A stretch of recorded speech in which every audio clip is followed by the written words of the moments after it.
Breaking news చూస్తున్నాం. నాంపల్లి కోర్టులో ఐబొమ్మ రవికి చుక్కెదురైంది. రవి బెయిల్ పిటిషన్ కొట్టేసింది కోర్టు.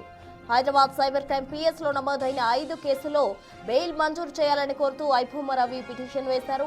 కేసు దర్యాప్తులో ఉందని, రవికి విదేశీ పౌరసత్వం ఉన్నట్టు కోర్టుకు తెలిపారు పోలీసులు. వర్గాల వాదనలు విన్న న్యాయస్థానం నిన్న రవి బెయిల్ పిటిషన్స్ కొట్టేసింది.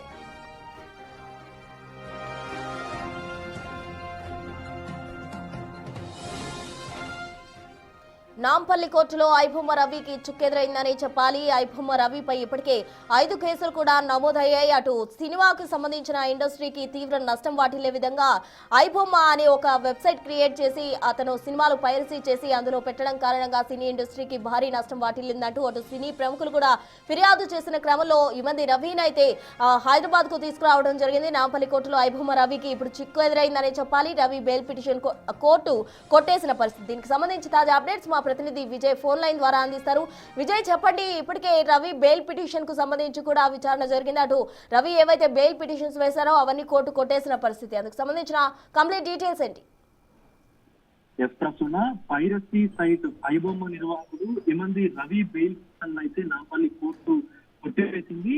సుమారుగా 3వసారి కూడా ఈ పిటిషన్ కొట్టివేయడం అయితే జరిగిందని చెప్పాలి. బెయిల్ కు సంబంధించిన పిటిషన్ గతంలో కూడా అయితే ఏదైతే సైబర్ క్రైమ్ కు సంబంధించిన పోలీస్ స్టేషన్ లో కేసు నమోదు ఏదైతే అయిందో, పైరసీ వెబ్సైట్లను నిర్వహిస్తూ విదేశాల్లో ఉండి ఆపరేట్ చేస్తున్నటువంటి ఇమంది రవిని సైబర్ క్రైమ్ పోలీసులు ఎటకేలకు హైదరాబాద్ తీసుకొచ్చి కోర్టు ముందు కూడా హాజరుపరిచిన విషయం అందరికీ తెలిసింది. అయితే సినీ ఇండస్ట్రీకి సుమారుగా 1000 కోట్ల నష్టాన్ని మిగిల్చినటువంటి ఇమంది రవిని ఖచ్చితంగా కఠినంగా శిక్షించాలంటూ కూడా పలువురు అయితే తమ అభిప్రాయాన్ని వ్యక్తం చేశారు. దీనికి సంబంధించి తనకి ఎలాంటి తప్పు తెలియదు, అసలు ఏం తేలేదంటూ కూడా మీ దగ్గర సాక్ష్యాలు ఉన్నాయంటూ కూడా ఈవెన్ పోలీసులపైకి వాగ్వాదానికి దిగినటువంటి పరిస్థితులు కూడా ఉన్నాయి ఇమంది రవి.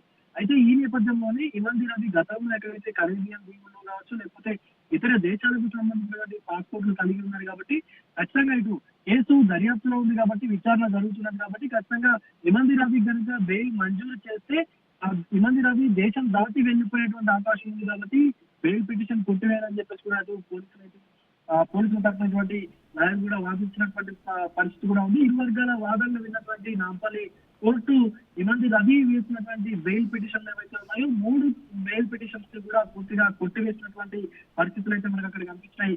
ప్రస్తుతం అయితే విచారణ జరిగినటువంటి అనంతరం ఆ నాంపల్లి కోర్టు కూడా ఈ బెయిల్ పిటిషన్లని కొట్టివేసింది. ఎందుకంటే దేశం దాటి ఇమంది రవి పారిపోయేటువంటి అవకాశం ఉంది కాబట్టి ఖచ్చితంగా ఆయనకు బెయిల్ ఇస్తే కనుక భారతదేశంలో ఉండడు, మళ్ళీ తిరిగి ఇంకా భారతదేశానికి వచ్చేటువంటి అవకాశం కూడా ఉండదు అనేటువంటి ఆలోచనతోటే తన బెయిల్ పిటిషన్స్ కూడా కొట్టివేసినట్టుగా అయితే చెప్తా ఉన్నారు ప్రశ్న. Right, thank you Vijay. మొత్తంగా ఇమంది రవి బెయిల్ పిటిషన్ అయితే కోర్టు కొట్టేసింది. తన కేసులు ఏవైతే ఉన్నాయో వాటిపై బెయిల్ పిటిషన్ కోరుతూ కోర్టును ఆశ్రయించాడు ఇమంది రవి. అయితే ఇరు పక్కల వాదనలు విన్న కోర్టు బెయిల్ పిటిషన్ అయితే రద్దు చేసింది.